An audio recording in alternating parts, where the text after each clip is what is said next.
salue tous au nom du Seigneur Jésus. Amen. Nous allons nous mettre debout pour lire la parole du Seigneur.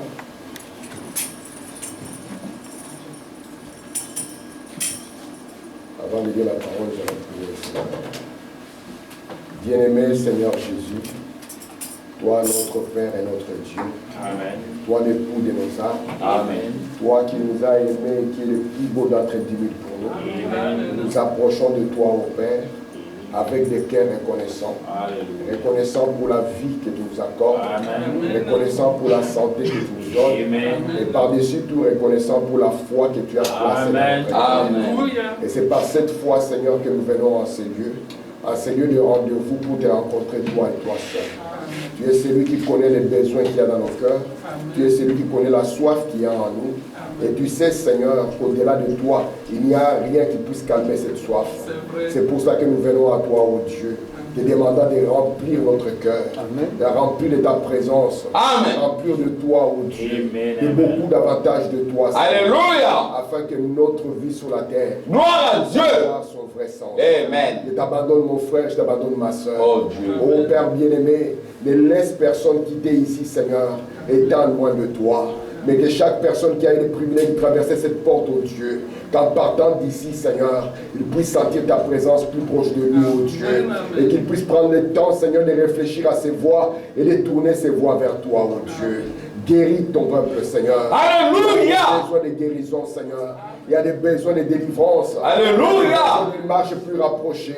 C'est toi l'époux, Seigneur. Et tu as dit dans la parole que les besoins de l'époux seront tournés vers l'époux. Nous venons avec ces besoins, Seigneur, parce que tu es l'époux qui est plus que capable, afin, oh Dieu, que tu te manifestes comme étant le Jéhovah Jireh.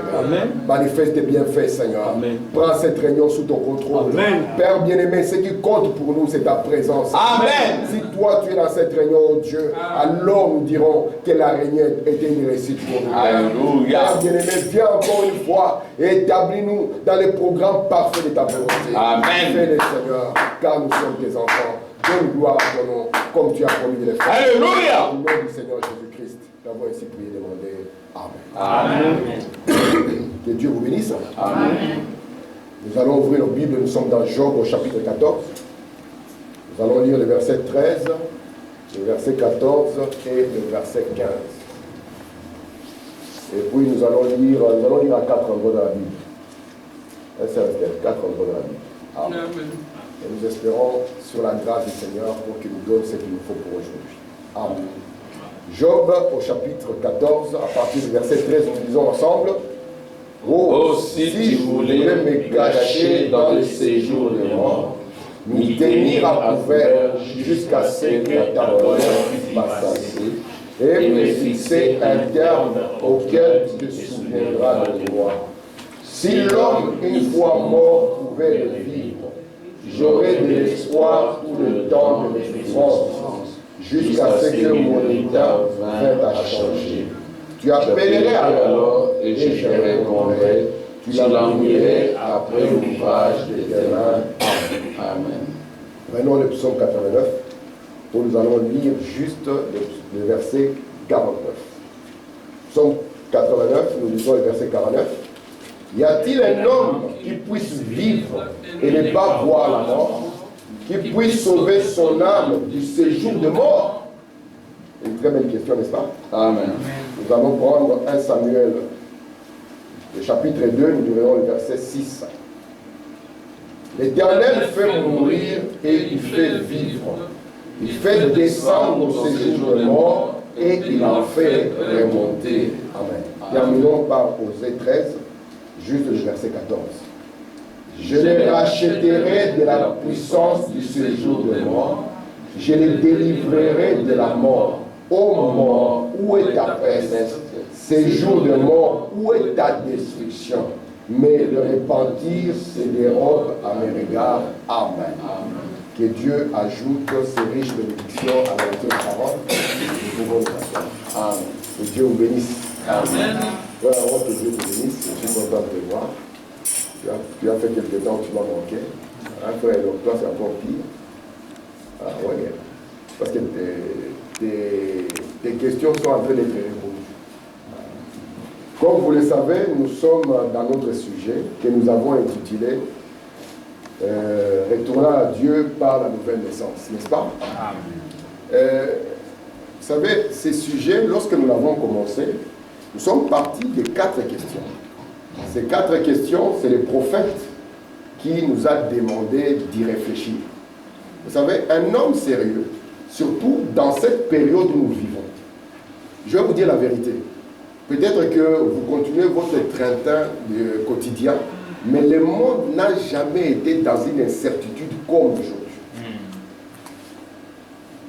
Vous pensez que tout marche, mais je répète ce que j'ai dit, le monde n'a jamais été dans une incertitude comme ce que nous sommes en train de vivre aujourd'hui.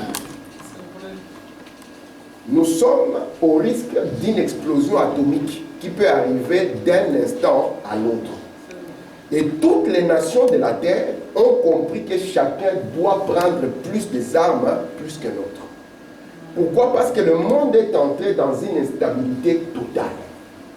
Et c'est pour cela que les questions du prophète ont tout leur sens aujourd'hui. Vous savez, nous avons vu le conflit que le monde est en train d'avoir avec la Russie. C'est vrai qu'on met l'Ukraine par devant, mais nous savons les forces qui sont derrière. Lorsque la 5e trompette a retenti, la Bible nous dit qu'Abaddon est descendu. Et nous avons vu dans le prophète que c'est l'ange de la destruction. Et nous avons compris que les hommes politiques que nous avons aujourd'hui sont loin par un esprit qui les pousse vers la destruction. Amen. Amen. Les gens ont voulu respirer en disant Trump est passé. Écoutez le prophète de Dieu. Le prophète de Dieu a attiré notre attention. Lorsque Dieu lui a parlé un matin à l'an 33, Dieu lui a donné 7 visions. Amen. Amen. Et dans ces 7 visions, Frère Branham a voulu attirer notre attention sur 3 rideaux. Il a parlé du rideau de bambou, du rideau de fer et du rideau de pourpre. Amen. Amen. Souvenez-vous que la civilisation commence à l'est et elle va jusqu'à l'ouest, n'est-ce pas? Amen. Et Frère Branham nous dit, la plus vieille civilisation orientale, c'est la Chine. Est-ce que vous comprenez ça? Amen. La plus vieille civilisation qu'il y a en Orient, c'est la Chine. Et remarquez, ça c'est du côté civilisation. Mais du côté religion, notre réveil aussi vient de l'Est. Elle vient d'où? Elle vient de Jérusalem. Et comme le soleil s'élève à l'Est, remarquez, il va aller jusqu'à l'Ouest. Et lorsque le soleil part de l'Est jusqu'à l'Ouest, le soleil va finir sa révolution. Amen. Amen. La fin de la course du soleil, c'est quand le soleil atteint l'Ouest. C'est pour cela que la civilisation a commencé en Orient jusqu'à ce que nous atteignions la dernière civilisation qui est la civilisation américaine. Est-ce que vous comprenez cela? Amen. Frère Branham nous montre que quand nous arrivons à la fin ici, il faut maintenant que le soleil retourne de nouveau vers l'Est. Et lorsque le soleil retourne vers l'Est, nous trouvons encore qu'il y a la Chine qui s'éveille. Mais Branham nous dit, faites attention, la Chine a un esprit derrière, n'est-ce pas? C'est l'esprit communiste. Est-ce que vous êtes avec moi? Amen. Mais Dieu lui avait montré que la Chine. Dieu lui avait montré 3 rideaux. Vous êtes avec moi? Amen. Le deuxième rideau, c'était le rideau de fer. Et le rideau de fer, c'était la Russie. Il était sous l'inspiration, et étant sous l'inspiration, la voix lui a dit que lorsque tu quitteras ici, garde un regard vers la Russie. Et nous savons le but de la Russie. La Russie, c'est une arme entre les mains du Seigneur. Amen. Pour faire quoi? Pour venger les sangs des saints. Parce que la Jézabel que nous avions vue en type, c'est elle qui avait fait couler le sang de Naboth. Vous vous souvenez de ça? Et Élie le prophète avait déclaré que comme tu as fait couler le sang de Naboth, toi tu seras mangé par les chiens. Vous vous souvenez de ça? Et Dieu a suscité la Russie comme étant une arme entre les mains du Seigneur. C'est une arme de destruction. Dieu va utiliser cette nation pour punir la Jézabel. Est-ce que vous êtes avec moi? Amen. Amen. C'est pour ça qu'on ne va pas vaincre la Russie militairement. Ils ne vont pas y arriver. Peu importe l'argent qu'ils vont mettre, peu importe la force qu'ils vont mettre, ils ne parviendront pas avec cette Russie qui va les détruire. Et ce n'est pas pour rien que Poutine peut se tenir devant les gens en leur disant que nous avons des armes que personne n'a. Et la question est de savoir pourquoi ils ont ces armes. Ces armes serviront à quoi? Pierre a dit, nous savons que ce monde d'aujourd'hui est réservé le feu. Mais de quel feu dont il est question? C'est du feu atomique. Mais Branham dit, les deux ici, le rideau de bambou, le rideau de fer, il dit, ils sont horribles, mais gardez vos regards sur le rideau de pourpre. Et en 1960, vous êtes avec moi? Amen. Frère Branham dit, les rideaux de pourpre commencent à s'élever ici aux États-Unis. Qu'est-ce qui se passe en 1960? Vous devez savoir que cette nation, elle est différente des autres. Elle est exactement le même modèle qu'Israël. Vous êtes avec moi? Amen. C'est le modèle d'Israël. C'est un peuple qui est parti et qu'on a établi là où il y avait un autre peuple. Ils l'ont chassé et ont pris leur terrain. Vous comprenez ça? Amen. Et ils sont arrivés là-bas étant des croyants. Ils ont fui l'Europe parce que la Jézabel, l'église catholique, avait élevé l'épée contre eux. Et ils sont partis là-bas afin d'adorer Dieu. Ouais. Amen. Amen. Selon la liberté de leur foi. Mais quelque chose va arriver. En 1960, William Branham dit, on va élire la mauvaise personne. William Branham dit, Eisenhower, parce que cette nation, elle était protestante. Elle devait protester contre la falsification de l'église catholique. Mais Branham dira, Eisenhower est le dernier président protestant. Il dit, j'en doute que nous puissions en avoir un autre. Amen. En 1960, on va voter un catholique. Est-ce que vous comprenez? Amen. Voilà, on dit, faites attention. C'est le rideau de pourpre. Amen. Qui s'élève de nouveau aux États-Unis. C'est pour ça que Jean, dans la vision, nous sommes dans Apocalypse 17, il avait vu une femme vêtue de pourpre et d'écarlate. Est-ce que vous comprenez? Amen. Parce qu'à chaque élection, on aura toujours des histoires, on va fuir. Pourquoi on ne va pas voir que cette femme, lorsqu'elle est sur place, il faut qu'Élie le prophète soit là aussi. Amen. Parce qu'Élie est le seul qui peut faire face à cette femme. Et Branham dit, nous sommes devenus une nation catholique. Il dit, on a un président catholique et on en aura un autre. Est-ce que vous comprenez? Amen. Mais remarquez maintenant, aujourd'hui, les gens s'apaisent, mamie. Ils disent, au lieu de Kamala, on a eu Trump. Et Trump, lui, c'est un ami de Russe. Ils vont s'entendre, il y aura paix dans le monde. Branham me dit, remarquez la statue de Daniel. Lorsqu'on en arrive au niveau des pieds, on trouve que c'est un mélange de fer et d'argile. Branham continue. Il dit, ils feront des alliances humaines, mais ne s'entendront jamais. Ne pensez pas que la Russie et les Américains seront des amis. Jamais. Le monsieur qui est au pouvoir sait que leur but est de nous détruire. Amen. Et c'est pour ça que je continue à dire, celui qui est arrivé en place, il est incontrôlable. On ne sait pas ce qu'il peut faire demain. Celui qui est là aussi, c'est un homme au cœur froid. Il a dit, soit le monde vit avec la Russie, soit il n'y a plus de monde du tout. Amen. C'est ça l'état dans le monde dans lequel nous sommes en train de vivre. Amen. Et si nous vivons dans cet état de monde, quel genre de personnes devrons-nous être? Très bien. J'étais avec mes enfants dans la voiture aujourd'hui. Je leur disais, lorsqu'un homme reçoit Christ dans son cœur, il devient différent.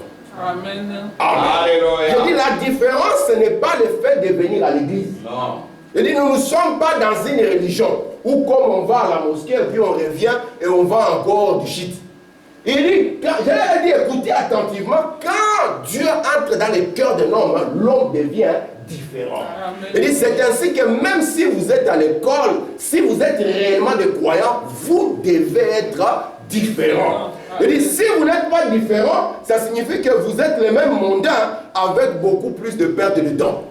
Parce que les autres, à ce moment-ci, ils sont à la maison, ils sont en train de s'amuser, mais vous voulez perdre du temps. Parce que je crois de tout mon cœur que Adam, ce qui les rendait différents de tous les autres, c'était le souffle de Dieu. Amen. Et nous sommes ici pour que Dieu souffle en vous de nouveau. Amen. Amen. Et ça sera cela la grande différence. Alléluia. Amen. Parce que Jésus avait soufflé sur ses disciples en disant, recevez le Saint-Esprit. Voici pourquoi le but de cet enseignement est de savoir comment on revient à Dieu. Amen. Amen. Parce que pour pouvoir revenir, vous devez être conscient d'abord que vous êtes parti. Oui. Alléluia. Alléluia. Et comment nous sommes partis? Nous sommes partis quand notre père Adam, je peux avoir le façon. Derrière le tableau, merci. Alors, regardez ici. Comment nous sommes tombés?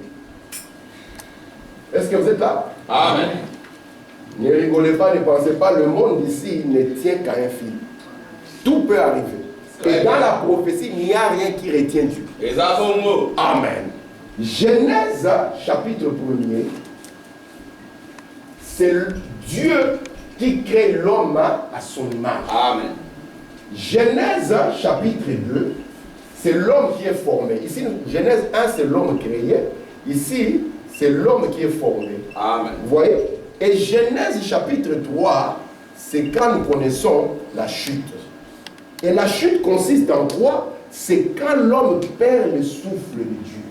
Donc là, il n'est plus différent de tout ce qu'on a sur la terre. Amen. Avant, Adam était différent. C'est pour vous dire que ce qui vous rend différent, ce n'est pas votre couleur de peau. Non. Ce qui vous rend différent, ce n'est pas votre nationalité. Non. Ce qui vous rend différent, ce n'est pas votre tribu. Non. Amen. Mais ce qui vous rend différent, Amen. c'est le souffle de Dieu.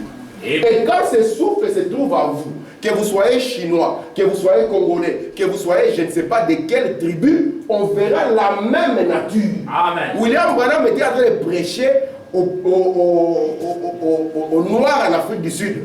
Ils n'avaient pas beaucoup étudié. Ils étaient à moitié nus. Mais quand le souffle de Dieu est descendu sur eux, on a vu la même nature Amen. automatiquement s'exprimer. Voici pourquoi ce qui importe, ce n'est ni d'une grande église, ni d'une petite église, mais avoir le souffle de Dieu. Amen. Parce que le souffle de Dieu Amen. est ce qui vous donne un lien avec Dieu. Amen. Amen. C'est ça qui rendait Adam différent et qui l'identifiait comme étant un fils de Dieu. Alléluia. Amen. C'est en cela qu'Adam pouvait savoir qui il est réellement. Et je vous ai montré maintenant quand la chute est arrivée. Remarquez, la chute arrive. Adam, lui, est venu de manière différente de nous. Vous savez ça? Amen. Adam n'est pas né par la volonté d'un homme et d'une femme. Alléluia. Il n'y a pas eu un homme et une femme qui ont engendré Adam. Non. Adam est né et sorti de la main de Dieu. Est-ce que vous comprenez ça? Amen. Amen. Mais maintenant, à partir d'Adam, dans la chute, parce que si vous remarquez, c'est simplement à l'homme de Genèse 1 à qui il a été demandé de se multiplier. Ce n'est pas à l'homme de Genèse 2. Non. Mais Adam a amené la multiplication de l'homme de Genèse 2. Alors que la mission était de multiplier l'homme de Genèse 1. Et l'homme de Genèse 2, comment il s'est multiplié? Il s'est multiplié maintenant par la volonté de la chair. Un homme et une femme. Et c'était une voie qui n'était pas la voie parfaite. Vous comprenez ça? Ce n'était pas la voie parfaite. Oh non, mes parents étaient mariés. Oui, c'est une volonté permissive. Très bien. Ce n'est pas une volonté. Amen. Amen. C'est pour ça que David dit que moi je suis venu au monde comment? Conçu dans le péché, n'est-ce pas? Amen. Pourquoi? Parce que ce n'était pas la voie de la perfection. Et vous allez remarquer maintenant que quand Jésus-Christ va venir comme un homme de chair, il ne viendra pas par cette voie de péché. Il va venir par la volonté de Dieu. Amen. Amen. Parce qu'il est venu pour corriger cette manière de venir. Et maintenant, depuis que notre père Adam nous a vendus dans cette voie, un homme qui vient sur la terre par la volonté d'un papa et la volonté d'une maman, sachez que cet homme, qu'il est élevé ou quoi, il est déjà mort. Amen. Vous savez ça? Amen. Dans votre chair là, vous êtes un mortel. Pourquoi j'insiste sur ça? C'est pour que vous ne puissiez pas savoir, vous ne puissiez pas devenir des escrocs. Vous avez un président, à l'autre époque, au Zaïre. Il a oublié qu'il était mortel. On lui a dit, tu es immortel. Il a même pris le nom d'immortel. Mais il a oublié qu'il venait d'un papa et d'une maman. Il n'est même pas arrivé à 70 ans. Amen. Alléluia. Alors qu'on dit que c'est ça la limite de l'homme. Il avait le médecin avec lui. Il avait l'argent avec lui. Il pensait que changer le nom le rendait immortel. Mais il n'est même pas arrivé à 70 ans. Amen. L'homme né de la femme, ses jours sont courts et sans cesse agités. Parce que la femme, depuis l'enseignement du serpent, est devenue l'arbre de la mort. Amen. Est-ce que vous comprenez ça? Très bien. Merci Seigneur. Il faut que cela soit en vous. Alléluia. Mais remarquez, comme Dieu aime ses enfants, vous voyez que Dieu aime ses enfants. Amen. Moi je crois de tout mon cœur que Dieu aime ses enfants. Amen. Que celui qui touche à un enfant de Dieu, il ferait mieux de toucher dans une cabine de 6600 volts. C'est encore mieux pour lui. Toucher à un enfant de Dieu est très dangereux. Amen. Parce que la Bible déclare que même quand Israël était pauvre, quand ils étaient peu nombreux, Dieu n'a laissé personne toucher à ces gens. Il dit, il a châtié les rois à cause d'eux. Parce qu'il les a considérés comme étant ses rois. Dieu aime ses enfants. Et Dieu ne peut pas perdre un enfant. Amen. J'aimerais vous dire, il n'y a pas de salut dans cette église. Est-ce que vous comprenez? Amen. Mais quand tu prêches contre votre église, il n'y a pas de salut dans l'église. Amen. William Branham parle de deux animaux que Dieu a créés. Il parle du cheval, n'est-ce pas? Amen.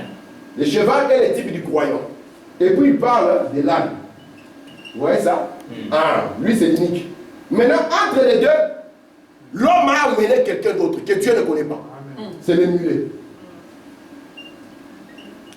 C'est pour ça que chez nous, à l'époque, lorsque quelqu'un était métier, on l'appelait milâtre. C'était vraiment une injure.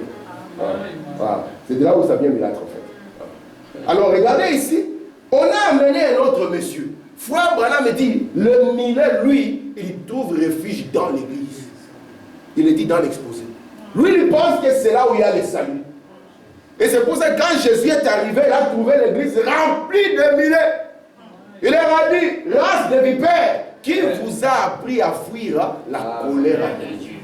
Mais souvenez-vous, le cheval était venu. Et c'est pour ça que la Bible a dit que lorsque tu prendras un agneau, tu le sacrifieras pour racheter le premier de l'âne. Il y avait le rachat pour l'âne, mais il n'y avait pas de rachat pour le mulet. Maintenant, quand Adam est tombé, la chute d'Adam n'était pas une surprise pour Dieu. Vous savez ça? Amen. Dieu savait qu'Adam allait tomber. Oui, et Dieu n'avait pas peur de la chute d'Adam. Non. Dieu peut permettre que vous soyez malade parce que Dieu sait que lui est plus fort que la maladie. Amen. Dieu peut permettre que vous puissiez traverser des moments difficiles. Amen. Parce qu'il sait que lui est capable de vous délivrer. Amen. Comment va-t-il exprimer son amour envers vous s'il n'y a pas la loi de contraste dans votre vie? Amen. Frère Branham me dit, si nous prions et que directement nous obtenons ce que nous demandons, nous allons devenir des impatients. Mais Dieu veut tailler un caractère en vous. Et la meilleure manière de tailler un caractère, c'est d'amener quelqu'un par la voie de la souffrance. Amen. Amen. Alléluia. William Branham me dit, vous devez savoir que souffrir fait partie de la vie chrétienne. Amen. Il dit, si un prédicateur vous dit qu'une fois que vous avez cru, les problèmes sont finis pour vous, il dit soit c'est deux choses. Soit lui-même n'est jamais arrivé à Christ, amen, soit il est en train de vous mentir. Amen. Mais si vous venez réellement à Christ, c'est là où vous verrez le diable dans toute sa fureur. Amen. Lorsque le diable ne s'en prend plus à vous, faites attention. Ça signifie qu'il vous a déjà eu. Amen. Amen. Parce que si vous êtes son ennemi, il va vous attaquer jusqu'à ce que vous quittiez cette terre. Amen. Vous l'avez dit plusieurs fois, il voulait attentaient à ma vie, mais Dieu était là pour me délivrer. Voici pourquoi la Bible dit, le malheur atteint quand? De temps en temps? Non, le mot souvent. Amen. Le malheur atteint. Seigneur, pourquoi seulement moi? C'est parce que tu es mon fils. Amen. C'est pour ça que l'enfer ne t'aime pas. Mais quand le malheur vient, moi je serai là. Je te délivrerai. Amen. Est-ce que ça va jusque-là? Amen. La chute d'Adam n'était pas une surprise pour Dieu. Non. Avant qu'Adam ne tombe, il ne pouvait pas mourir. Amen. Pourquoi? Parce que le souffle de Dieu garantissait la vie à son corps. Amen. Il ne pouvait pas tomber malade. Vous comprenez ça? Amen. Adam était dans un état correct. Je pense que c'est celui qui a le plus souffert que nous tous. C'est vrai. Parce qu'il a connu la gloire et il a connu la chute. Amen. Amen. Amen. Alors qu'Adam est tombé, qui nous a vendus à la mort, Dieu, dans le jardin, va convoquer les trois acteurs du problème. Il va appeler les serpents. N'est-ce pas? Pourquoi il les convoque? Parce que Dieu est un juge. Amen. Il va prendre la femme là-bas et puis il va appeler l'homme. Et Dieu, maintenant étant le juste juge, va prononcer le premier jugement. Vous comprenez ça? Et ce jugement-là, personne ne l'a changé jusqu'aujourd'hui, ma vie. Amen. Il dit au serpent, à partir d'aujourd'hui, tu ne seras pas l'homme le plus proche de l'homme. Parce que j'ai compris que toi, tu es dangereux. Tu t'es vendu déjà. Et déjà, ta grâce est partie. Maintenant, pour limiter les dégâts, tu es maudit. Amen. Amen. Et cette malédiction va se résumer dans le fait que tu vas perdre tes membres. Tu ne seras plus un homme debout. Maintenant, tu vas ramper sur la terre. Tu vas devenir un reptile. Amen. Amen. Mais le serpent ancien n'était pas un reptile. Amen. Ça, c'est la première chose. Lui, avec lui, on ne lui a même pas demandé qu'est-ce qui s'est passé. Dieu savait ce qui était derrière lui. Amen. Dieu, directement, il fait tomber sur lui le jugement. Il arrive à la femme. Il dit à la femme, puisque tu as écouté la voix du serpent. On ne t'avait pas dit d'écouter la voix du serpent. Depuis quand Dieu t'a dit que toi, tu vas prendre tes instructions chez les serpents. Oh Seigneur. Dieu t'a établi au-dessus du serpent. Amen. Amen. Dieu t'établit au-dessus de ta coutume. Amen. Dieu t'établit au-dessus des traditions. Nous, au Congo, on fait comme ça. Il t'a établi au-dessus de ça. Amen. Et Dieu lui dit, comme tu as écouté, amen, au lieu de garder ma parole, au lieu de garder le message, nous les Noirs, quand nous nous marions, c'est comme ça. Qui t'a dit ça? Amen. Nous les Noirs, quand nous faisons, c'est comme ça. Qui t'a appris cela? Alors Dieu fait tomber sur lui sur un jugement. Et il dit, tu vas enfanter avec douleur. Un musulman a posé la question. Depuis que Jésus est mort pour les chrétiens, est-ce que les femmes chrétiennes n'enfantent plus avec douleur? C'est un jugement qui a été établi depuis l'Éden et qui ne peut pas être changé. Amen. Amen. Et puis on a dit à la femme, un monsieur va dominer sur toi. On n'a pas dit que tu n'es pas intelligente. Tu peux être la plus intelligente. Mais on a décidé que le mari va dominer sur toi. Frère Adam dit une femme dominatrice, il dit c'est une calamité. C'est même une malédiction. Très bien. Et comme nous sommes dans un monde maudit, c'est pour ça que vous voyez les femmes en pantalon. Frère Madame dit cela montre qu'elle veut prendre une place dominatrice. Alléluia. Et que les semences de l'Église catholique. Très bien. Quand vous voyez une femme en pantalon, même si elle est musulmane, vous savez que vous êtes en fait une catholique. C'est une catholique. Il avait marié, même si c'est une musulmane. Parce que les semences de la domination se trouvent. Amen. Amen. Lorsqu'il arrive à l'homme, parce que Dieu avait exprimé au travers de lui ce qu'il était, la paternité. Il dit à l'homme, maintenant à cause de toi, la terre est maudite. Dieu commence à frapper tout ce qui l'entoure. Et c'est là où je vous ai dit, mon frère, Dieu, il corrige un homme différemment de la même manière qu'il corrige une femme. Amen. Quand Dieu frappe un homme, il va frapper tout ce qu'il y a autour de l'homme. Très bien. Tout ce qu'il y a sous sa juridiction. Oh, Seigneur. Amen. C'est pour ça que quand Dieu frappa Adam, tout cela nous est tombé dessus. quand Dieu corrigea William Branham n'est pas tombé malade. Hein? Non. Non, Branham n'était pas malade. Mais Branham a vu sa femme mourir, il a vu sa fille mourir, il a vu son frère mourir, il a vu son père mourir, il a vu autour de lui une calamité. Et frère Branham dit, l'onction l'a quitté pendant 5 ans. Amen. C'est pour ça qu'étant un homme, ne criez pas, je suis le chef ici, comprenez votre responsabilité. Amen. Parce que Dieu, la manière dont il corrige un homme est différente de la manière dont il corrige une femme. Est-ce que vous comprenez cela? Amen. Alors remarquez ici, le serpent, la femme et l'homme. Et maintenant, à partir de là, Adam commence à manger avec peine. Vous comprenez? Amen. Avant, il pouvait manger. Mais maintenant, ça devient manger avec peine. Il y a des gens qui pensent qu'ils peuvent gagner la vie sans travailler. C'est pour ça, comme nous savons que c'est un jugement et que ce jugement ne peut pas être enlevé, nous disons à nos enfants, étudiez, préparez-vous, parce que la vie va vous faire travailler. Amen. Si vous ne travaillez pas maintenant, vous allez travailler après. Si vous ne voulez pas vous casser les dos maintenant, vous allez vous casser les dos après. Parce que c'est une loi de Dieu. Amen. Amen. Est-ce que ça va jusque-là? Amen. Continuons. Maintenant, Dieu, comme il aimait cette famille, il aimait ce couple, il savait que ce sont ses enfants. Il devait seulement être juste. C'est la justice de Dieu qui s'est exercée. Parce que Dieu, pour être bon, il doit être juste.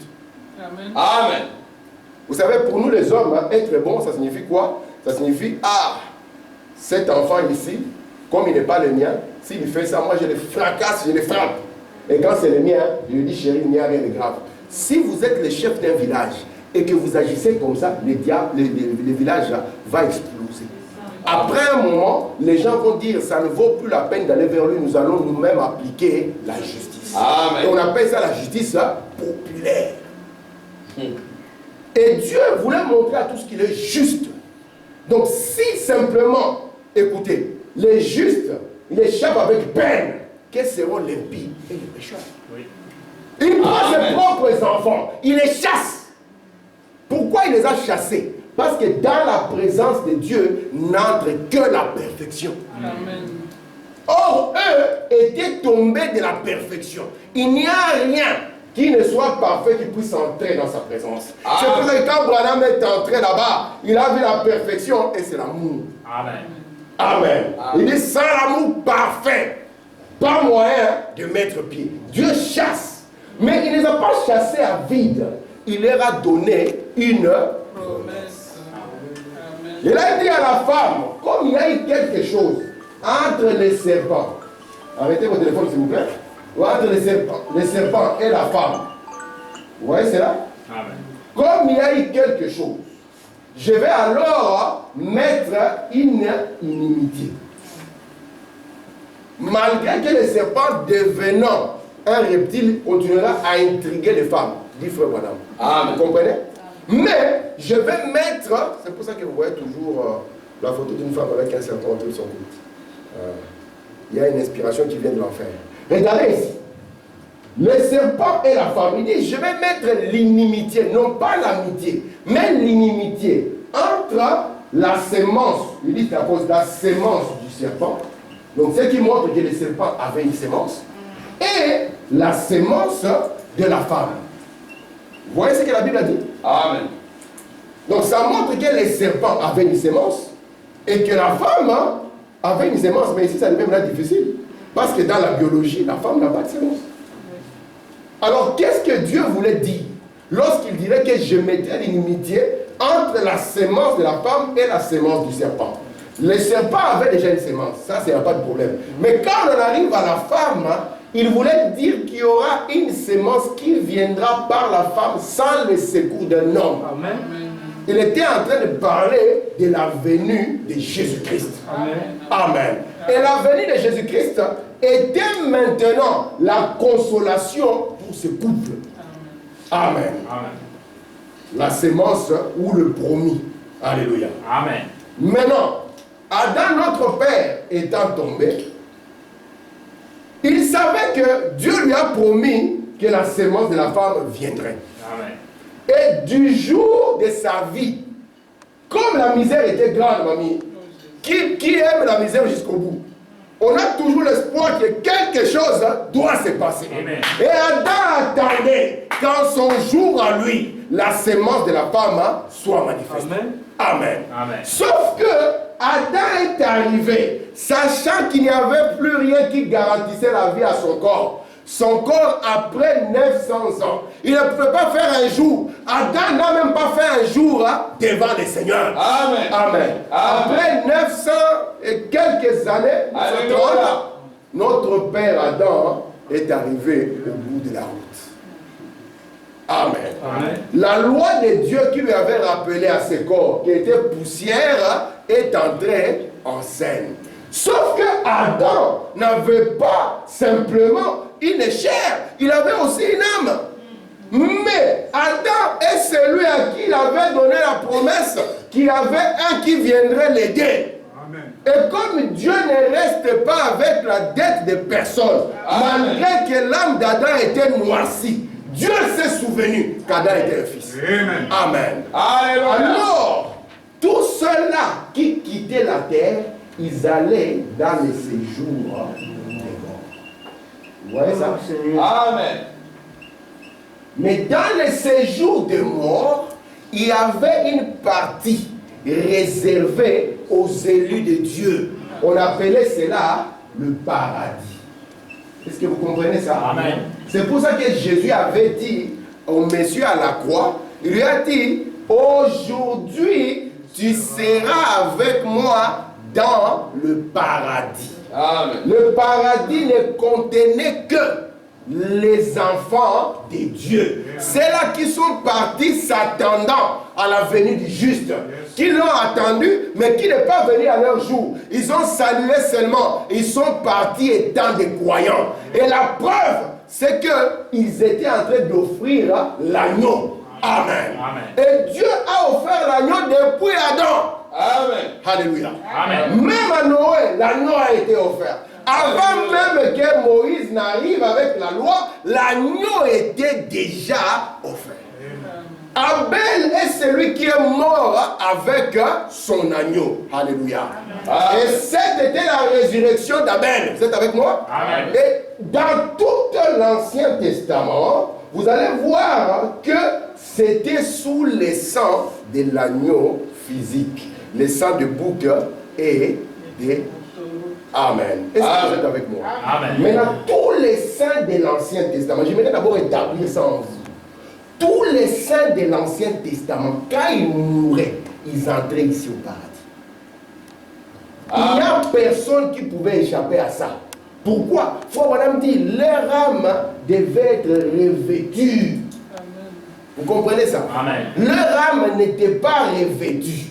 Pourquoi? Parce que le sacrifice, la vie d'un animal ne peut pas retourner vers un être humain. Adam était là, Noé était là, Abraham était là, Enoch était là, Élie était là. Voici la raison pour laquelle frère Branham me dit, vous voyez, parlant de Jésus, amen, personne n'est monté au ciel. Mais on nous a dit qu'Enoch est monté. Papa, l'Ancien Testament, c'est l'ombre des choses à venir. Ce n'est pas la réalité. Il n'y a rien dans l'Ancien Testament qui soit vrai. Mais tu dis que c'est que l'Ancien Testament est faux. Non, je ne dis pas que c'est faux. Le mot vrai ici, c'est véritable. Vous voyez, ce n'est pas le partiel. Tout ce qui est dans l'Ancien Testament est partiel, mais n'est pas le vrai. Oui. Est-ce que vous comprenez? Amen. Si on vous dit l'agneau, vous croyez que l'agneau c'est Jésus, n'est-ce pas? Amen. Et vous croyez que l'agneau du 14e jour c'est Christ et son épouse? Amen. Mais amenez un juif, il vous dira un agneau c'est un animal. Très bien. C'est pour cela que Branham dit que lorsque Israël doit reconnaître le Messie, ça ne sera plus pour pouvoir égorger quoi que ce soit. Non, mais pourtant, il y a des gens qui croient le message, qui pensent qu'un jour, on doit amener encore une génisse rousse et l'égorger. Pourquoi? Parce qu'il n'y a rien dans l'Ancien Testament qui soit le véritable. Amen. Le temple dans l'Ancien Testament, c'est une maison en pierre. Et Dieu vous dit, le ciel est mon trône, la terre est mon marchepied. Quelle maison me bâtirez-vous? Est-ce que l'Éternel peut habiter dans une maison faite de mains d'or? Non. L'Ancien Testament n'était qu'un nombre. Amen. C'est en Christ que vous avez la vérité. Amen. Voici pourquoi nous ne pouvons pas amener un juif ici pour qu'il nous enseigne quoi que ce soit. Il n'a rien à nous enseigner. C'est un aveugle. Voilà dans l'exposé que vous ramenez, écoutez-moi attentivement, vous ramenez au sacerdoce lévitique et antichrist. Très bien. Est-ce que vous le croyez? Amen. Écoutez attentivement. Maintenant, remarquez. Oh, merci Seigneur. N'est-ce pas merveilleux d'avoir un Amen. C'est merveilleux. Amen. Nous prenons l'Ancien Testament. Amen. Les temples. Gloire à Dieu. Qui croit que les temples, c'est une maison? Oui. Une maison faite de mains d'hommes, de briques. Amen. C'est ça les temples pour vous. Quand Dieu parle du temple, Jésus est arrivé, il les a trouvés avec les idées de l'ombre. Il leur a dit, détruisez cette maison. Et ils ont regardé une maison en pierre. Lorsque Jean a dit, voici l'agneau de Dieu qui ôte le péché, je suis sûr que les gens sont regardés comme ça. De quoi il a tout parlé? Parce qu'il s'attendait. Lorsque nous parlons du sang, vous voyez, toutes ces notions que vous connaissez, ils prennent notre ampleur. Voici pourquoi il faut qu'on dit à l'ouverture des sceaux, la Bible est devenue un livre nouveau. En quoi c'est devenu un livre nouveau? Parce que ça nous a amené une nouvelle intelligence. Enoch n'est pas allé au ciel. Enoch est descendu dans les séjours de mort. Mais pourquoi alors l'Ancien Testament a-t-il parlé d'Enoch comme quelqu'un qui devait monter? Parce que Enoch était le 7e depuis Adam. Et Dieu exprime d'abord tout dans l'ombre avant de vous le montrer dans la réalité. Amen. Si vous prenez Adam était le premier patriarche, lisez cela dans une chronique. Vous allez voir que le 7e, c'était Enoch.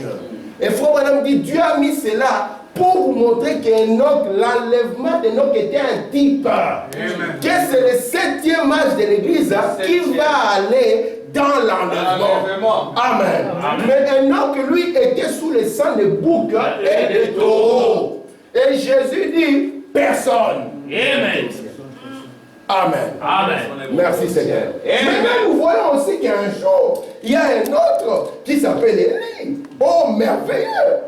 Vous savez, si je prends une main et que je projette ma main là-bas, vous pouvez voir l'ombre de ma main, n'est-ce pas? Oui. Mais est-ce que si je projette ma main, est-ce que vous saurez que mes ongles j'ai mis des vernis? Non.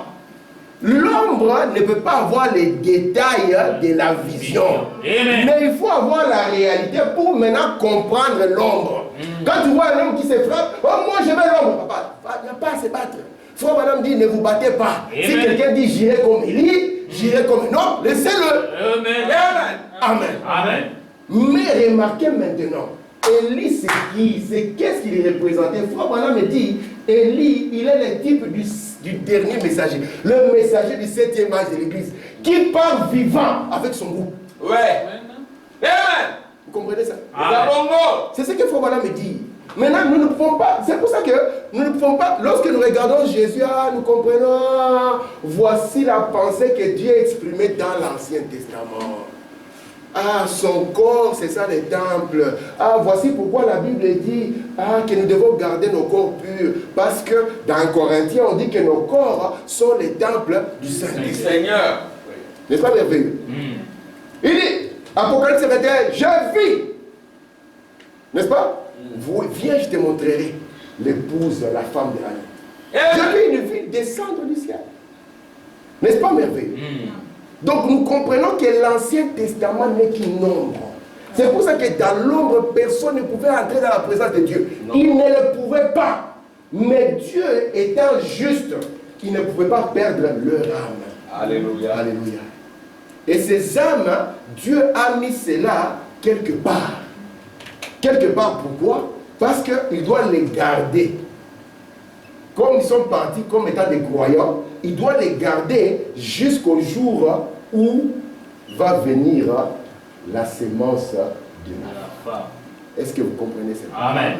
C'est pour ça que quand Jésus va venir, même lui-même Jésus, lorsqu'il vient, vous savez que Jésus est devenu péché. Oui. Amen. Est-ce que vous savez que Jésus est devenu pécheur? Amen. Non pas ses propres péchés, mais nos péchés. Il faut vraiment dire qu'il est devenu péché et il est devenu pécheur. Et la loi de Dieu ne pouvait lui donner qu'une seule direction. Où? Le séjour des morts. Est-ce que vous comprenez ça? Amen. Mais comme Dieu est riche en miséricorde, Jésus ne peut pas y aller sans qu'il y ait une promesse. Sinon il serait coincé là-bas. Amen. Est-ce que vous comprenez? Amen. Job a dit, cache-moi dans les séjours de mort. J'accepte. Mais qu'il y ait quand même un temps, quand ta colère va passer, la colère de Dieu est passée à la croix. Et là, tu te souviendras de moi. Amen. David a dit, y a-t-il un homme qui peut vivre et ne pas mourir? Un qui peut faire quoi? Aller dans les séjours de mort. Et Osée a dit, Seigneur, mais il faudrait qu'il y ait un jour que tu me fasses remonter. Mais Jésus, lui, quand il va y aller, il a une promesse. Amen. Amen. Parce que s'il n'y a pas cette promesse, Jésus est coincé là-dedans. Amen. Amen. Et la promesse sur lui était que je ne laisserai pas mon oint, vous voyez, son corps voir la corruption, ni son âme dans les séjours des morts. Ainsi, lui était la clé, l'espoir de tous ces gens. Amen. Et comme tous l'avaient déjà expérimenté d'une manière ou d'une autre, parce que Christ est révélé dans tous les âges. Amen. Amen. Amen. Quand il est venu devant Adam, parce que Jésus, quand il va mourir, la Bible dit que son ministère ne s'est pas arrêté. Est-ce que vous le croyez? Amen. Alléluia. C'est pour ça que Abraham dit, même quand je serai parti, je veillerai sur l'épouse. Et ça va Le ministère ne s'arrête pas. Non, dit. Jésus avait un ministère en 3 phases. La première phase était la guérison. La deuxième phase était la prophétie. La troisième phase de son ministère, il est descendu dans les régions inférieures. Alléluia. Et là, la prédication ne s'est pas arrêtée. Mais Jésus, quand il est entré, il était calme. Il savait qu'il y a une écriture qui est en train de garantir sa présence en ces lieux. Il savait que je ne laisserai pas mon oint voir la corruption. Et la corruption s'installe dans les 3 jours. Lui, il savait qu'il doit en sortir avant qu'il y ait 3 jours. Amen. Oh, Dieu avait déjà exprimé cela au travers de David. C'est David qui a dit ça. Je ne laisserai pas, mais papa David. C'est pour cela que dans les choses de Dieu, nous devons être spirituels. Amen. Amen. Qui croit que quand Jésus a poussé les cris, les tombes se sont ouverts? Qui croit ça? Amen. À la croix. Qui le croit? Amen. Vous le croyez ça? Amen. Amen. Mais je veux voir vos mains. Amen. Amen. Maman Yesu. Alors, vous voyez, la Bible nous dit que quand Jésus à la croix avait poussé un grand cri, n'est-ce pas? Alléluia! C'était la voix de la résurrection. Les tombes se sont. Mais, ce qui est étonnant, dans Actes chapitre 2, Pierre se tient devant les gens. Il dit que, vous savez que David a parlé de cette écriture, ça ne concernait pas. Nous tous, nous connaissons où est sa tombe. Il n'a pas dit, vous n'avez pas vu dire dans le jour comment la tombe était ouverte. Parce que Branham dit, les tombes ne s'ouvrent pas de la manière dont vous pensez ouvert. Alléluia. Les choses spirituelles se perçoivent de manière Alléluia. spirituelle. Gloire à Dieu. Est-ce que vous comprenez? Amen. Il n'y a pas un jour où vous allez dans la cimetière, vous trouvez, ah, il y avait un saint ici, la tombe est ouverte comme ça. Frère, madame, Non. dit, ce ne sont pas des anges qui vont venir avec des pelles pour sortir un vieux cadavre. Non, S'il sort de là, il va y retourner. Parce que ce qui est charnel est mortel. Amen. Jésus ressuscita Lazare. Oh, gloire à Dieu. Mais Lazare est retourné. Amen. Jésus a dit à la jeune fille, Talita Koumi, jeune fille, lève-toi. Mais retourne. Élisée, alléluia. On a fait tomber quelqu'un sur ses os. N'est-ce pas? La personne, est-ce que vous la voyez encore? Non. Ce qui est partiel doit disparaître. Est-ce que vous comprenez ça? Amen. Donc tous ces saints dans l'Ancien Testament l'attendaient lui. Et Frère Branham dit, alors qu'il se mourait, le corps était à la croix. Il a dit, Seigneur, entre tes mains, je remets mon esprit. Son corps était à la croix, son esprit était revenu à Dieu, et son âme est descendue dans les séjours des morts. Amen. La Bible l'appelle les régions inférieures. Et bon, c'est pour ça que les gens pensent que si tu crées ici, tu vas tomber sur l'enfer. Il y a des religions qui enseignent ça. Amen. Écoutez attentivement, et si tu perds, c'est comme ça, tu vas arriver au ciel. Il y a des religions qui enseignent ça. Oh Seigneur. L'enfer n'est ni là, l'enfer est sur la terre. Amen. Amen. Est-ce que vous le croyez? Amen. Merci Seigneur. Alors regardez, lorsqu'il descend, Amen. Parce que le diable avait la main sur tout ce qui naissait par la voie que Dieu avait permise. Tout cela, le diable les attendait. Fais le malin, je vais t'avoir. Moïse est sorti comme un grand. Alléluia. Amen. Il a fendu la mer, mais le diable a fini par la voir. Enoch est sorti, mais le diable a fini par la voir. Amen. Abraham est sorti comme étant le père des croyants. Le diable a fini par la voir. Amen. Esaïe est sorti comme le grand prophète qui a écrit dans sa prophétie toute la Bible. Vous savez que Esaïe c'est toute la Bible? Amen. Amen. Le diable l'a eu. Tous, même Jean le Baptiste, les plus grands. C'est pour ça remarquez, alléluia. Vous savez que d'Adam à Jean-Baptiste, il y avait une grande attente. Vous savez? Amen. Ces hommes-là savaient qu'il faut qu'il y ait un qui nous délivre. Amen. Imaginez que nous sommes enfermés ici, mamie, et qu'on nous dit, ne vous en faites pas, il y aura un qui va venir. À chaque fois que la porte va s'ouvrir, est-ce que c'est lui? Et nous trouvons que c'est un nouveau prisonnier. C'est lui! Ah, il trouve qu'Ève la rejoint. Oh, Ève. Et c'est lui, Abel. Je ne sais pas moi, c'est bon. Maintenant, on l'attendait. Et la Bible nous dit que de tous ceux qui sont nés de la femme, il n'y a personne de plus grand que lui. Jean-Baptiste est le plus grand. Pourquoi? Parce que tous ont parlé de lui. Tous ont parlé de lui. Tous l'ont attendu. Mais Jean-Baptiste est celui qui l'a pointé. Alléluia. Amen. C'est pour ça que dans cet âge, nous avons le plus grand prophète depuis Enoch jusqu'à nos jours. Parce que beaucoup l'ont attendu. Et lui, il a dit, voyez-vous ses yeux. Amen. Est-ce que vous êtes avec moi? Voyez-vous son nez? Voyez-vous sa barbe? Lui, Jean-Baptiste, malgré ça, à la fin, quand on l'a décapité, le diable a dit, tu faisais le malin, viens. Frère Branham dit, maintenant, à Jésus, il ne savait pas comprendre. Il était un homme bizarre. Parfois, il pouvait pleurer. Et parfois, il pouvait dire, Lazare sort. Amen. Parfois, il pouvait dire, j'ai faim. Et parfois, il pouvait multiplier les pains. Mais c'est quel genre de personnage celui-ci? Alors, comme il y avait l'aiguillon de la mort, il y avait une abeille qui tournait là avec son aiguillon. Cette abeille avait dit, celui-ci m'a fait souffrir.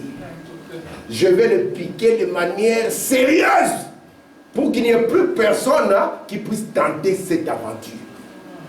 Et comme il avait été promis que la semence de la femme écrasera la tête du serpent, mais que celui-ci lui mordra les talons, Frère Branham dit, on était en train de parler de la croix quand Jésus mourait. Est-ce que vous comprenez? Amen. Et quand cela est arrivé, alléluia, il pensait qu'il allait finir avec lui.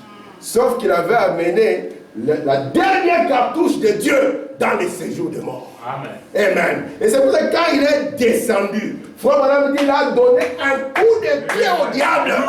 Il a récupéré les clés. Amen. Alléluia, de la mort et du séjour de mort. Alléluia. Et quand il est venu toquer à la porte et qu'on a ouvert, Adam a crié, enfin, il est là, la semence de la femme. Amen. Et quand il dit, c'est celui dont j'avais vu, le Seigneur viendra avec le nuage. Et ce qu'il a dit, je l'ai vu comme étant la roue dans la roue. Amen. Job a dit, c'est celui dont je disais, mon rédempteur est vivant.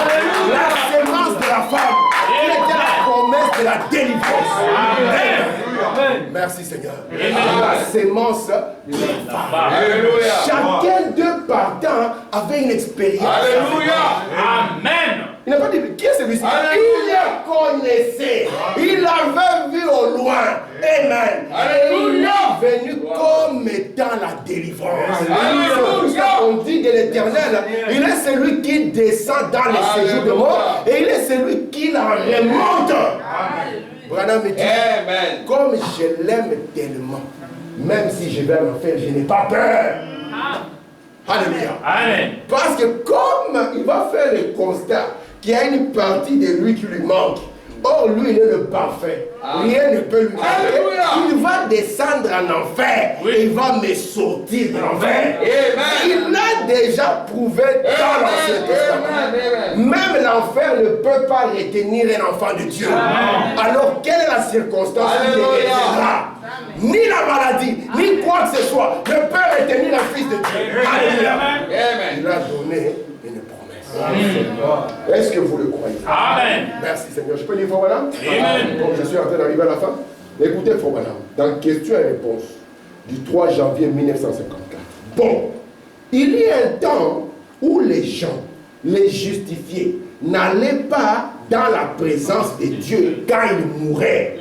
Ça c'était où? Dans l'Ancien Testament. Et là-bas, ils étaient sous l'emprise du diable. Tu peux même aller chez un sorcier.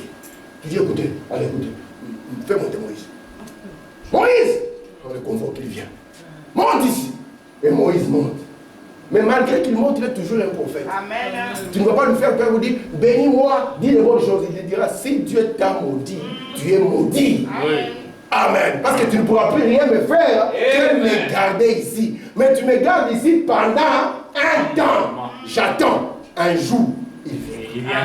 Allez. Amen. Et c'est pour ça que dans la parole, vous avez vu la sorcière d'Endor faire remonter Samuel. Parce que Saül était devenu un rétrograde. Et quand vous vous éloignez de Dieu, Dieu ne vous parle plus. Je peux répéter cette phrase. Quand vous vous éloignez de Dieu, Dieu ne vous parle plus.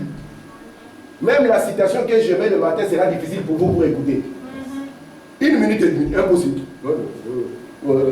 Instagram, YouTube, mamie c'est ça. On s'est levé le matin, Instagram, YouTube, je ne sais pas moi, Snapchat. Mais juste écouter la voix de Dieu le matin. Qui fait de toi quelqu'un de différent qu'un cochon? Un cochon, quand il se réveille, lui il va manger. Il ne peut pas savoir qu'il y a quelqu'un qui a pourvu de ma santé, quelqu'un qui a pourvu de ma vie, quelqu'un qui a pourvu de ce que je suis. Laisse-moi exprimer ma gratitude. Jésus a guéri 10 lépreux. Quand nous lisons dans la Bible, nous disons quels ingrats. Qui ne le dit pas? C'est tout dans les films. Hein? Ah, il court, des ingrats. Et quand on voit les frères, ah, c'est vraiment un frère. Mais ça nous arrive tous. Amen. Amen. Vous le croyez? Amen. Nous avons encore fait, voilà, la 5 minutes, on a fini. Écoutez, les âmes des justes attendaient là au paradis. Mais le paradis était un endroit où Dieu gardait les âmes comme dans un pays de rêve, jusqu'à ce que le sang de Christ fût versé. On les a gardés pour toujours? Non. On les a gardés pendant un temps. Parce que quand Jean-Baptiste arrive, il introduit la sémence de la femme. Amen. Et cette sémence de la femme qui vient, c'est une délivrance. Alléluia. Dit que ce modèle ici soit vivant pour vous, parce que ça va se répéter. Est-ce que vous comprenez? Amen. Ce modèle-là, qui sera reste dans votre cœur, ça va se répéter. Amen. Amen. Je peux dire une fois encore? Amen. Vous aimez le prophète? Amen. Depuis 4000 ans, ils attendaient le Christ. Le roi David l'avait attendu. Job l'avait attendu. Le patriarche l'avait attendu. Abraham l'avait attendu. Et tout au long des âges, même Adam l'avait attendu. La sémence de la femme qui écraserait la tête. Alléluia. Écoutez. Tout au long des âges, depuis 4000 ans, il avait attendu. Et chaque fois, il semblait que la chose allait se produire. Juste à ce moment. C'est pour ça que quand Jean-Baptiste est arrivé, beaucoup de gens avaient l'espoir. C'est lui, c'est lui, c'est lui. Ah, c'est lui. Et Dieu est triste. Et puis il douche. Parce que lui, c'est un vrai serviteur de Dieu. La manière de parler de Dieu, ce n'est pas c'est moi. Non. Les remplaçants, il faut pas dire c'est moi. Oh, et puis quand Dieu parle comme ça, fais même semblant. Parce qu'on est venu devant Jean-Baptiste, on lui a posé la question. Es-tu Élie? Il a dit non. Parce que la parole de Dieu ne se révèle pas comme ça. Amen. Mais il y a des courageux, c'est moi Élie. Oh papa. Fais même semblant, hein? Tu fais même semblant, comme si Dieu lui, et nous commençons à nous poser des questions. Alléluia. Amen. Merci Seigneur. Écoutez ici. Il dit, juste à ce moment-là, mais il ne s'accomplissait pas dans cet âge-là. Et ne s'accomplissait pas. Puis un autre âge venait et ne s'accomplissait pas. Clairement, guettant la venue du Messie. Hébreux chapitre 10. Car il est impossible que les sangs des taureaux et des boucs ôtent les péchés. Est-ce que vous le croyez? Amen. Vous savez que même notre chair, c'est déjà le péché. Est-ce que vous ne savez pas? Amen. Notre chair, c'est le péché. Le péché. Amen. Frère Madame dit ça, la chair, c'est le péché. Le péché, oui. Maintenant, les sangs des boucs ne peuvent pas ôter l'influence de la chair. Voici pourquoi la Bible dit Élie était un homme de même nature que vous. Amen. Soumis aux mêmes problèmes, aux mêmes difficultés, à la même condition. Les sangs de bouc ne pouvaient pas les débarrasser de cela. C'est pourquoi Christ a dit, tu n'as voulu ni sacrifice ni offrande, mais tu m'as formé un corps. Alléluia. Amen. Tu n'as agréé ni holocauste ni sacrifice pour les péchés. Amen. Il a dit dans les rouleaux du livre, il est question de moi. L'Ancien Testament. Vous voyez ici, ça c'est l'Ancien Testament, n'est-ce pas? L'Ancien Testament, il est question de Jésus. Vous le croyez? Amen. Parce que quand Jésus est venu sur la terre, il n'y avait pas de Nouveau Testament. Est-ce que je mens? Amen. Papa Jésus. Quand le Seigneur Jésus est venu sur la terre, il n'y avait que l'Ancien Testament. Amen. C'est pour ça qu'il a dit, dans le rouleau du livre, il est question de moi. Et il faut madame dire, l'Ancien Testament et le Nouveau Testament, c'est mari et femme. Amen. Est-ce que vous comprenez ça? Amen. Or, vous ne pouvez pas connaître un homme en le regardant lui. Est-ce que vous comprenez ça? Amen. Si vous voulez connaître un homme, regardez à sa femme. Oh, c'est la femme qui révèle l'homme. Amen. Voici pourquoi dans le Nouveau Testament, il est question de vous. Amen. Amen. Amen. Vous êtes la révélation de Jésus-Christ. Amen. Amen. Est-ce que ça va? Je vais terminer. Je lis encore une ou deux citations, je m'arrête. Regardez ce que Frère Branham va nous dire. Je lis d'abord un verset pour nous montrer ce qui va me permettre de partir la fois prochaine. Regardez. Dans l'Apocalypse, Jésus est déjà ressuscité, n'est-ce pas? Amen. Qui croit ça? Amen. Apocalypse, quand c'était écrit, Jésus était déjà mort, il était ressuscité. Amen. Regardez comment il va se présenter. Je suis le premier et le dernier et le vivant. Il dit quoi? J'étais mort. Est-ce que c'est vrai? Oui. C'est lui qui était mort était descendu. Il était descendu où? Dans les régions inférieures. Alléluia. Et voici, je suis vivant au siècle des siècles. Maintenant, écoutez la merveilleuse nouvelle. Amen. Je tiens les clés de la mort et du séjour de mort. Donc c'est pour ça que dans l'Ancien Testament, une sorcière pouvait faire monter. Il dit maintenant c'est moi qui détiens les clés. Amen. Si une sorcière te fait monter, c'est que tu es très suspect. Tu n'es pas dans le programme de Dieu. Parce que lui, il tient les clés de la mort. Amen. Et du séjour de mort. Frère Branham, prophète de Dieu, explique-nous c'est quoi la mort? C'est quoi le séjour de mort? Amen. C'est de ça dont nous allons parler. Amen. Amen. Amen. Alléluia. Parce que quand Paul dit mort, où est ton éveil? Il répète la même écriture qu'Osée avait dit. Vous voyez? Parce qu'il n'y a rien de nouveau. Ce qui est, c'est ce que Dieu. Amen. Amen. Last quote. Regardez les psaumes, disons souvent la Bible, et puis nous arrêtons là. Le psaume 16, hein, comment est-ce qu'on va l'interpréter? Aussi mon cœur est dans la joie. C'est David qui parle, n'est-ce pas? Amen. N'est-ce pas? Amen. Mon esprit dans l'allégresse. Et mon corps repose en sécurité. Il savait que même son corps sera en sécurité. Amen. Car tu ne livreras pas mon âme au séjour des morts. Tu ne permettras pas que ton bien-aimé, c'est bon le mot là, le bien-aimé du Seigneur, voie la corruption. Écoutez l'interprétation. C'est la Bible là. Oui. c'est la résurrection du Christ qu'il a prévue et annoncée en disant qu'il ne serait pas abandonné dans les séjours de mort et que sa chair ne verrait pas la corruption. Alléluia. Alléluia. Merci Seigneur. Merci mon Dieu. Amen. Vous voyez combien c'est merveilleux, mes frères? Notre Dieu, il planifie chaque chose. Amen. Seigneur, c'est comme si tu m'as abandonné. Non. Il ne t'a pas abandonné. Il est le Dieu qui n'abandonne pas. Amen. Tout ce qui arrive a son sens d'être. Alléluia. Adam pouvait dire, Seigneur, tu avais promis comment je suis. Adam, ne t'en fais pas. Je vais tenir ma parole. Et quand il arrive là-bas, il prend les clés de la mort et du séjour de mort. Et qu'est-ce qu'il fait? Il va prendre captive la captivité. Il va délivrer les saints de l'Ancien Testament. Alléluia. Et faut madame dire, ils vont commencer à s'avancer avec lui, marchant vers le lieu de gloire, parce qu'ils doivent entrer dans la présence de Dieu. La présence de Dieu, en d'autres termes, est la 6e dimension. Écoutez, lorsqu'ils sont en train d'avancer, portes éternelles, ou élevez vos linteaux, quel est le roi de gloire? Alléluia. Mais qui est ce roi de gloire? Jésus-Christ, le puissant conquérant, le puissant dans la bataille. Voilà le roi de gloire. Amen. Et le Père dit, assis-toi à ma droite. Très bien. Ah, merci Seigneur. La droite de Dieu, ce n'est pas deux dieux, un à côté de l'autre.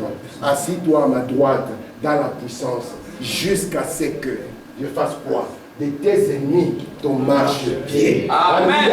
Lorsqu'il monte et qu'il met en sécurité les saints de l'Ancien Testament, il se souvient qu'il y a un peuple qui doit venir dans le Nouveau Testament. Alléluia.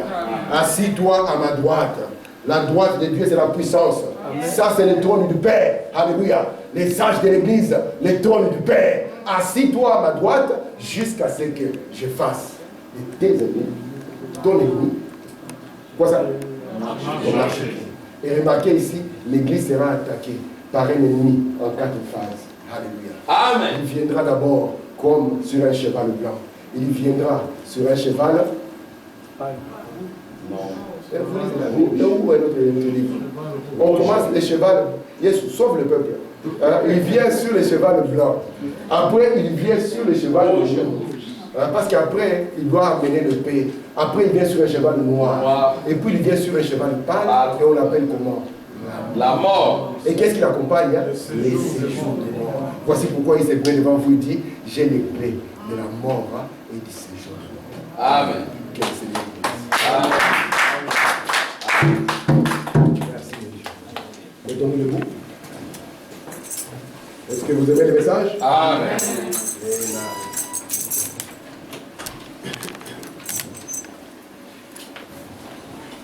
Merci Seigneur.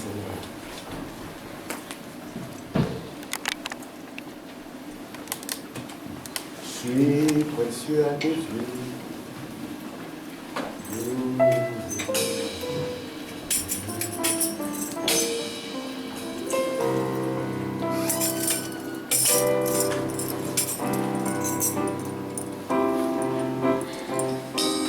Oh, c'est